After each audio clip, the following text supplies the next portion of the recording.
So let's start out with the harbinger of a healthy relationship, trust issues. Hey BookTube, it's V. This is a video that I have been putting off for a very long time just because I didn't know how I wanted to handle it, because I got feelings. Today we're talking about the second book in the Dresden Files series, Full Moon. This is the book that, quite frankly, almost made me stop reading the Dresden Files. I hated this book so much the first time that I read it, and upon a second reread, it wasn't that great, but it wasn't quite as bad as I remembered.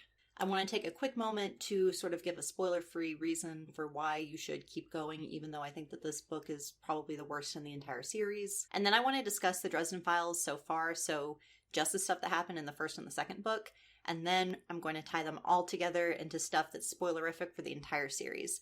So if you don't want spoilers, there will be warnings. I will tell you everything's going to be great, but we need to have a chat. A lot of people want to give up on the Dresden Files based on the first and the second book. They are very pulpy, they are very monster of the week, and you don't really get that there's a whole thing getting set up here. But there's a whole thing getting set up here.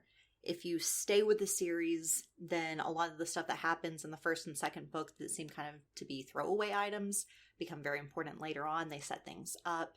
They give us some sort of flavor for the overall conflict that right now, if you've just read the first two books, you don't know about yet. But at the same time, you still have to deal with that stuff because you're reading the first two books. You still have to deal with the pulpiness. You still have to deal with the monster of the week. You still have to deal with the fact that at this point, Jim Butcher did not know what he was doing with the series. But I promise you, the first chapter of book 3, it will all be worth it. I promise you.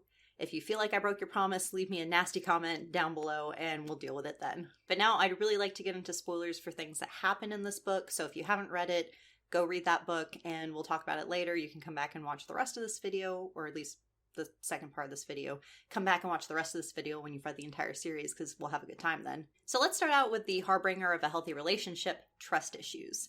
Specifically, Harry and Murphy. So at this point, we don't get a very good feeling from Murphy about her trusting Dresden. We also sort of get the whole internal affairs audit thing, sort of being like, hey, why are you paying this guy who's probably just scamming us out of a lot of money to do the supernatural stuff that doesn't exist? You know, because SI's entire job is to be like, hey, this supernatural thing happened and we're going to solve it, but we're going to lie so that people don't get upset. Because again, in the Dresden Files world, people aren't able to accept the whole there's magic and it's real and it's scary stuff. At this point in the story, Murphy and Dresden's relationship kind of implode a little bit, and then it sort of starts to get rebuilt from the ashes. I think that as Murphy gets more used to the whole, oh, I had to shoot a Luke Guru thing, you know, normal stuff that everybody has to deal with in their everyday life, she starts to become more accepting of Dresden instead of just being like, oh, he's someone who's causing more problems than he's actually helping solve. And Harry's like, why doesn't everybody just trust me? Which I think is going to become more of a recurring theme in this series because it seems to come up in each book so far. So now that Murphy knows that Harry Dresden did not give the wolf pellet belts to the FBI agents, she's going to have to start, you know, figuring out who actually did. Marcone and Harry's relationship also develops kind of. It's very obvious that Harry doesn't like Marcone, and Marcone just wants to use Harry because Marcone sees potential in him. And I think in this book we were able to get a really good idea of what Johnny Marcone is actually made of. This character has a lot of potential, whereas in the first book he just kind of felt like a throwaway character. And I think that Gentleman Johnny is going to get suckered into Harry's world even more than he might bargain for. And probably the thing that I should have started out with in this discussion was the whole, there are werewolves in this world now. We get to learn about the 3 different kinds of werewolves, the ones that are cursed with it or born with it, the ones who put on a belt and just go with it, and then you have the ones who just have it all in their head. Those are like the guys who think that it's great in 2020 to walk into Walmart without a mask. Because, you know, they'll live. And now we have Billy and Georgia and all of their werewolf friends coming into the picture. I think that these are going to be great allies for Harry later on, and now he actually has friends. He's going to, like, play D&D with them. They're going to hang out. He's going to be sort of a leader to them, kind of like an alpha male. Maybe. I don't know. Harry does what Harry does. And so hopefully this connection will make Harry seem like less lonely, depressed guy who lives in a basement type person. Speaking of not being a lonely, depressed person who just lives in the basement all the time, Harry has a girlfriend now. And it kind of seems like, you know, she actually likes him.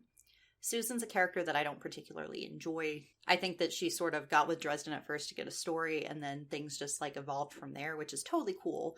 except for the whole she was using him at first. Like, that's not cool. But at the same time, since Harry's kind of a workaholic and does the whole wizard thing, and that puts a lot of people off, I honestly don't know where he would go to meet women or to find a romantic partner, especially since he can't really use a cell phone. And also because this book was written in the early 2000s before smartphones and Bumble and Tinder were things. And to be perfectly honest, I think Susan is taking the whole all of this magic stuff is real thing pretty well.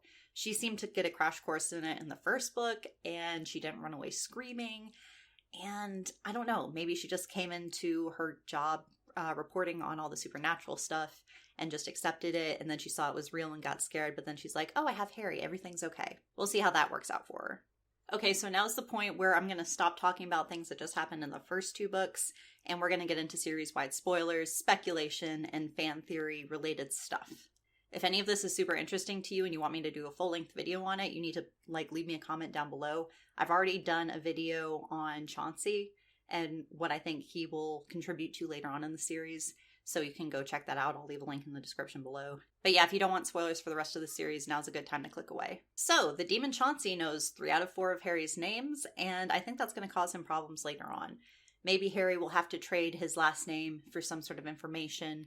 Maybe Chauncy will broker the information he got with Harry to somebody who wants to hurt Harry, and then things are going to get real interesting. And also, Chauncy seems to know something about Harry's mother, and apparently she was almost in their pocketbook, and then she decided, nah, I don't want to do the whole hell thing. Margaret Le Fay is a really interesting character, and I am trying to figure out what her endgame was, and I'm making a video on that. So if you have any ideas, share them with me. I'd love to hear them, because right now my head just hurts.